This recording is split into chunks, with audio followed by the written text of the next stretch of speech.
guys, welcome back to the channel. So today we're going to take a little hike around the Bledsoe Lick Historic Park here in Sumner County, Tennessee. And I've got Beau here with me. You want to say hi, Beau? I guess he's not too into looking at the camera right now. He's my Australian Shepherd that we've had since he was a puppy. And we're going to get out, let him stretch his legs some, and hike around this area. This area is extremely rich in history. So if you're a history buff, kind of like I am, especially if you like the early American history, stay tuned because I'll try and throw some of that info into this video for you. Let's get to it.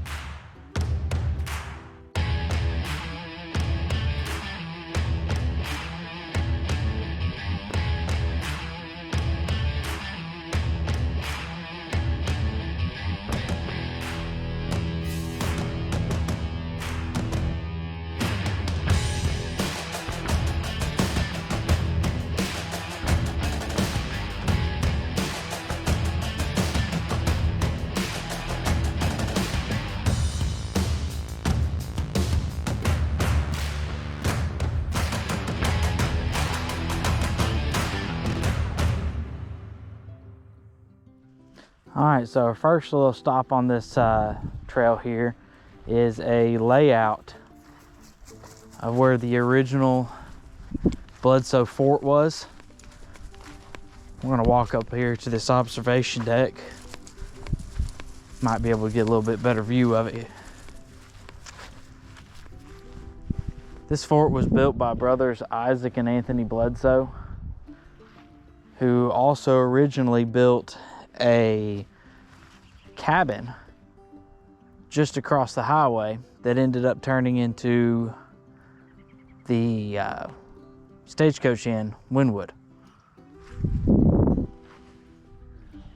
All right, so here's the viewing platform, if Beau will cooperate with me. Come on, Beau. All right. So they did an archaeological dig out here and found the old original fort.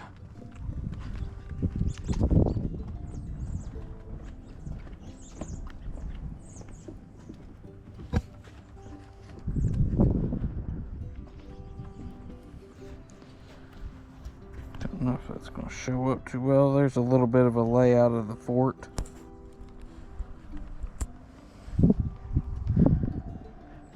Gonna be kind of hard to read with all of the aging here, but 1783 to 1806 was the dates of the fort. Both brothers were killed right outside of the fort. Anthony Bledsoe was killed during an attack during the night by a Native American tribe within the area. And Isaac was also later killed, I believe it said just west to the fort. So the next thing we're going to do is just down the hill is a cave that has earned the nickname Cave of the Skulls, which is actually kind of ironic, I guess you could say, that this cave was right down the hill from where the fort stood. And they say that the cave actually run from this area over right off the banks of Bledsoe Creek at Craigfont. And these tribes could actually go through the cave and have really easy access to attack. If we get down here, we'll talk a little bit more about Cave of the Skulls. All right, here it is. Cave of the Skulls.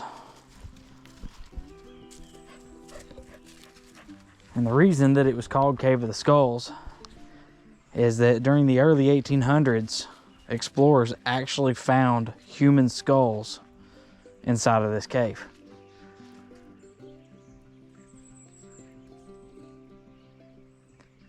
And another discovery that they made was there was a whole herd of peccaries, which was like a early form of a wild pig that were completely intact, and they believe they froze to death. inside of the cave. But back to Cave of the Skulls. The reason that it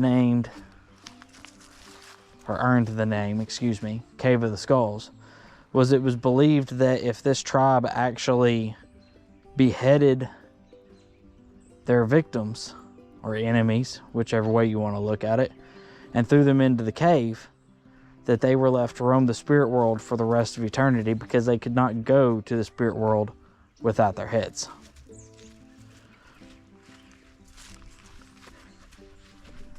And being as though I have family who was part of the association, I'm one of the few that's actually had the pleasure to be down inside the Cave of the Skulls.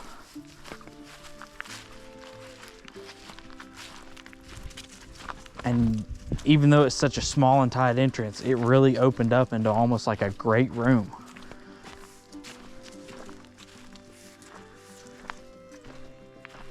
Now we're gonna go down to where they had a long hunter camp set up, and then we'll head back up the hill to the old Pioneer Cemetery. All right, we're kind of descending down the side of the hill here. I wouldn't say this is too bad of a hike. I don't really know that I would take small children on it just because of the rocks. Now, if you went up the upper half, it's nice and smooth, and I don't see any issues.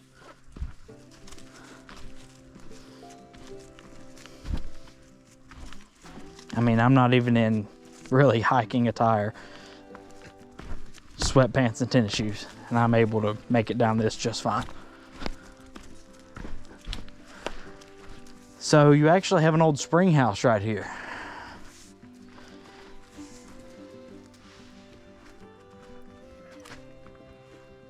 These spring houses were a great way for settlers to get natural, good, clean water.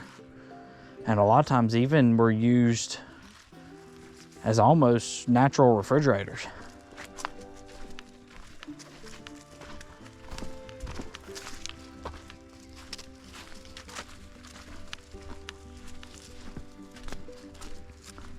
A lot of old growth down in here. Makes for a very beautiful hike. As you can see, we came down probably a couple 100 foot maybe. Not too much.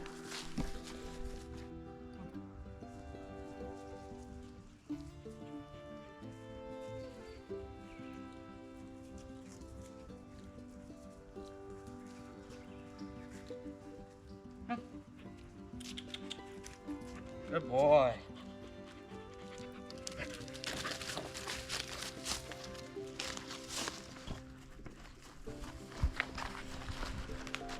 And there it is, y'all. The Long Hunters Camp. If you're not familiar with what Long Hunters really are, they were people who left their family for months at a time to come out into these remote areas in the early 1700s to trap and hunt, because fur was a huge trade back then. So it was really something that a lot of men did. One of the most famous long hunters in this area was Daniel Boone. And it was actually said that he stayed in a tree over the winter, not far from here. All right, now we're just gonna make our way back up from the Long Hunter Camp. Very primitive trails out here. It's more of a historical park that's taken care of by a historical committee rather than the state.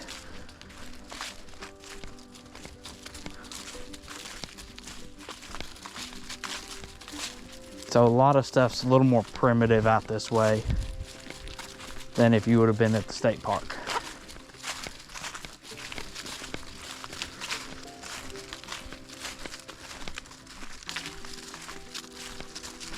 But overall, I feel it's an absolutely beautiful area. and I probably need to come out here a little bit more than I do, being as though I live so close.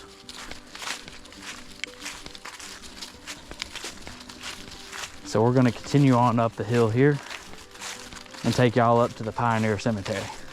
All right, so we've kind of come out here now on the back side of the cemetery.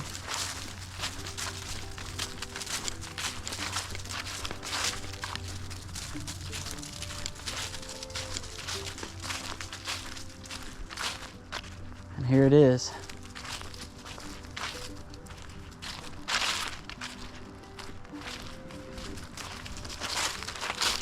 Don't know if I stated it before or not, but both of the Bledsoe brothers, Anthony and Isaac Bledsoe, are buried here. As traditional of the olden times, the above ground crypts, as you can see today.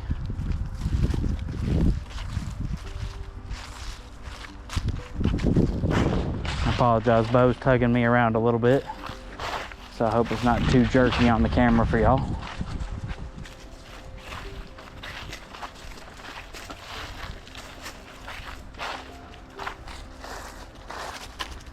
You also have the Bledsoe family that was in this area that is buried up in this cemetery. Some of these graves dating back to as early as the 1900s.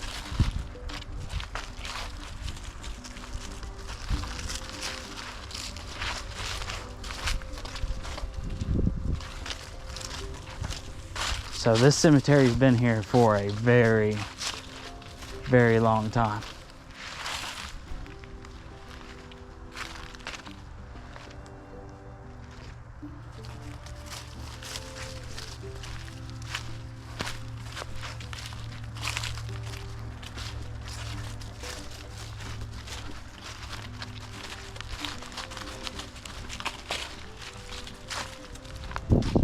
We're going to continue on down the trail. Now, if you would have came up, instead of going down to the Long Hunter camp, you would have came up this trail here and walked across the front of the cemetery. But since we chose to go to the Long Hunter camp, we came up the back side of the ridge line and come in through the back.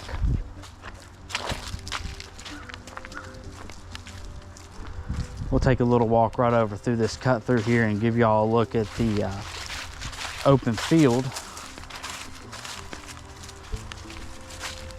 and show you kind of in retrospect where the fort that we talked about earlier is compared to the cemetery. If you look just right over in this direction here, there's the outlay of the fort. Right behind us, the cemetery.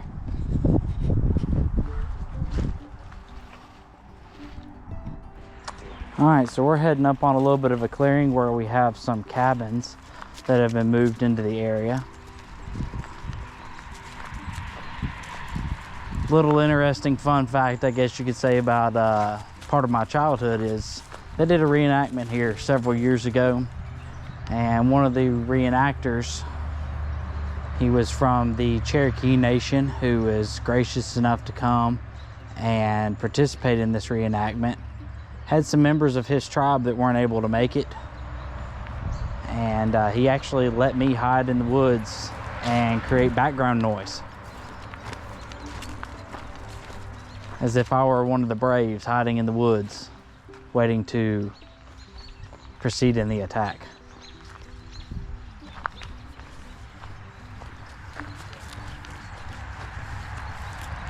So these cabins actually weren't originally here.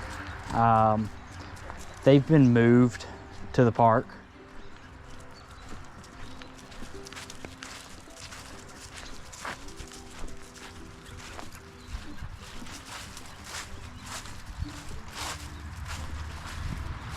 We'll kind of come over here and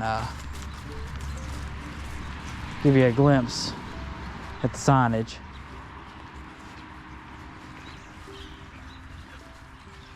So this home in particular here that we're looking at is the Nathaniel Parker cabin. And and it says that it was the family's home for over 150 years, built in about 1785.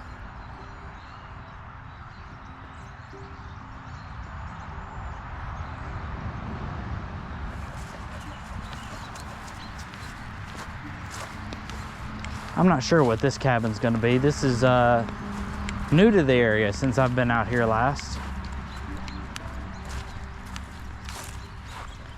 We have a monument here that was placed by the Sons of Confederate Veterans in the area. The Confederate troops were very prominent in this area, along with Union troops. Another little tidbit about that is Wynwood, the Stagecoach Inn, was built in 1828. So it was right there in the time frame that the Civil War would have been kicking up in 1862.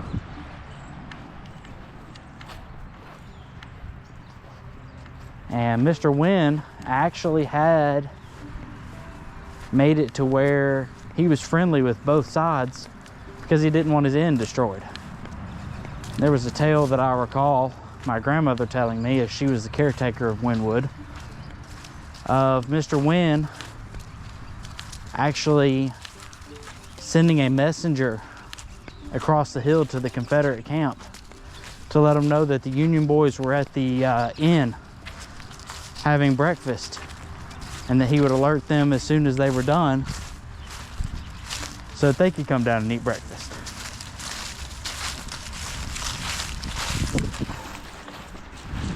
We're gonna walk up to our last cabin of this park, which is the Hugh Rogan cabin.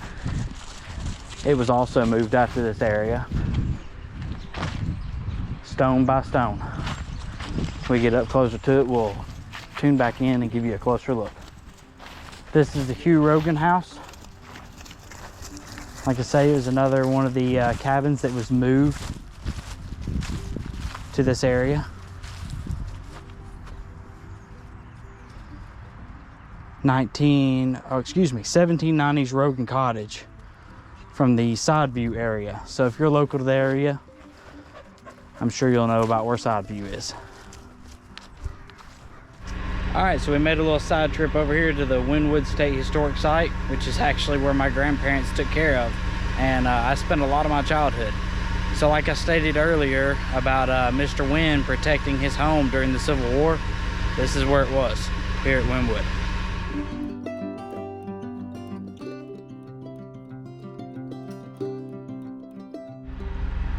Here's you another little tidbit of information. We was talking about the Longhorners earlier, and I realized I made a mistake and said Daniel Boone. Got my names mixed up. I apologize on that. It's actually Thomas Sharpe Spencer. Spent the winter of 78 to 79 deserted by his companions in fear of the Indians. Spencer helped build at Bledsoe's Lick, 50 yards south of this spot, the first cabin in Middle Tennessee, and planted the first crop of corn. He was killed by Indians on April 1st of 1794 on the site since known as Spencer's Hill in Van Buren County, Tennessee. So this is the spot where the tree was that he spent that winter in. They say he fought a bear over that tree. I guess that's something only the tales of history will be able to know if are true or not. That's kind of hard to see, but just over there is a small creek that it was said that Spencer was able to see the Woodlands tribe travel up and down as he stayed in his tree. All right, now this looks like it's just an old barn in the field, but here's just some farm truck history. That there is the barn that the old Toyota was parked in whenever the tornado came through.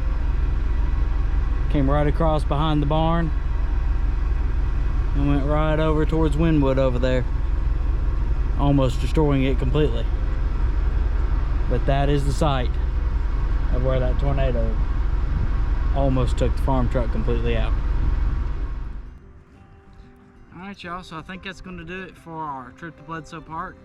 If you like this kind of content, like the historical and hiking content, let me know. I'm going to try and throw a little bit of everything in there: hiking, kayaking, maintenance, trail rides. Just trying to give y'all a little glimpse of what we do in our everyday life around here. and trying to get out more and explore more, make those memories. So I hope y'all enjoyed. If you liked everything, be sure to jump down to the bottom, give us a like and a subscribe. It'd greatly appreciate it. Help us keep doing what we're doing. Till next time, see y'all.